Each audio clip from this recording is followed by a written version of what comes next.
कब्जे में होगा, ये बयान दिया गया है।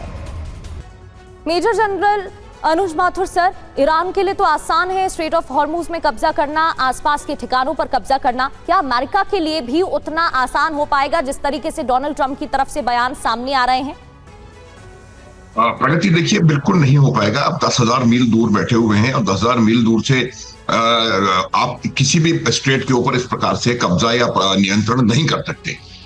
ईरान का जो एडवांटेज है, ईरान का भूगोल इस प्रकार का है कि वो उसको एक नेचुरल शक्ति देता है कि वो इसके ऊपर कब्जा करके, और क्योंकि ईरान को अपनी सेना नेवी लाने की आवश्यकता भी नहीं है। ईरान के जो शोर बेस्ड वेपन सिस्टम्स हैं, वो वेपन सिस्टम्स उसको पूरी तरह से कंट्रोल कर सकते हैं।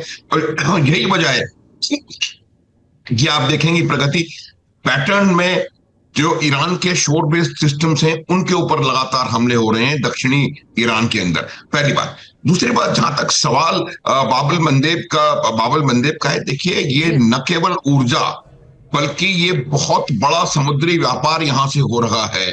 हम लोग अक्सर सिर्फ ऊर्जा की बात करके रुक जाते हैं। एक उदाहरण छोटा सा मैं दूंगा आपको कि चाइना का पश्चिम एशियाई देशों के साथ $400 बिलियन का ट्रेड है, जिसमें से सिर्फ 30-35 बिलियन डॉलर जो है वो ईरान के साथ तेल का ट्रेड हो रहा है। बाकी सारा ट्रेड और अलग चीजों का है, फर्टिलाइजर्स है, पेट्रोकेमिकल्स हैं, मिनरल्स हैं। तो ये तमाम चीजें अफेक्ट हो रही हैं इससे, तो पूरी तरह से वैश्विक अर्थव्यवस्था के ऊपर इसका प्रभाव पड़ेगा।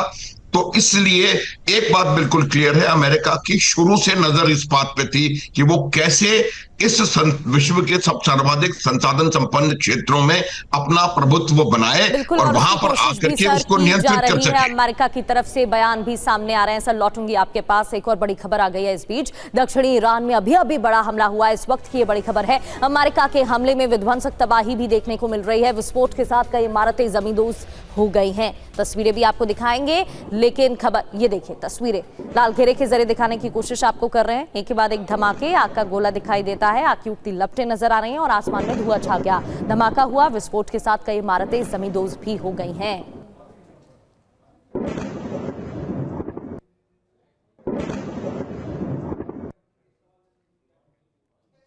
वहीं अमेरिकी स्ट्राइक से खुजिस्तान में तबाही, आसमान में दिखी आग और धुएं की लपटें। ईरान के कई शहरों में एक साथ हमले हुए हैं। अमेरिकी स्ट्राइक से खुजिस्तान में तबाही, आसमान में दिखी आग और धुएं की लपटें।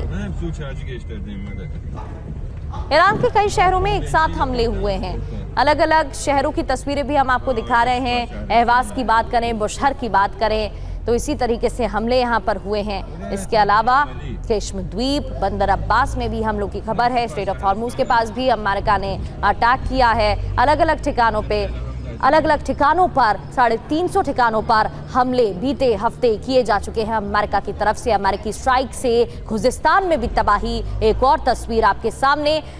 लग रहा था एमओयू पर हस्ताक्षर के बाद शांति बहाल हो जाएगी और एक बार फिर से 40 दिनों की जंग के दौरान जो स्थिति बनी थी वैसी ही तस्वीरें सामने आ रही हैं।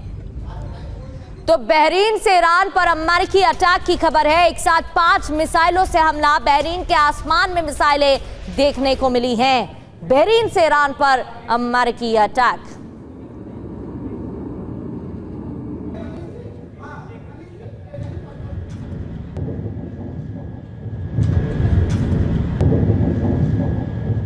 तो बहरीन से ईरान पर अमेरिकी अटैक की खबरें भी देखने को मिल रही हैं। एक साथ 5 मिसाइलों से हमला किया गया है और 3 बड़ी अहम खबरें तस्वीरों के साथ आपके सामने। दक्षिणी ईरान में अभी हमला हुआ है। अमेरिका के हमले में विध्वंसक तबाही, आसमान में धुएं का गुबार देखने को मिला। ईरान के कई शहरों में इसी तरह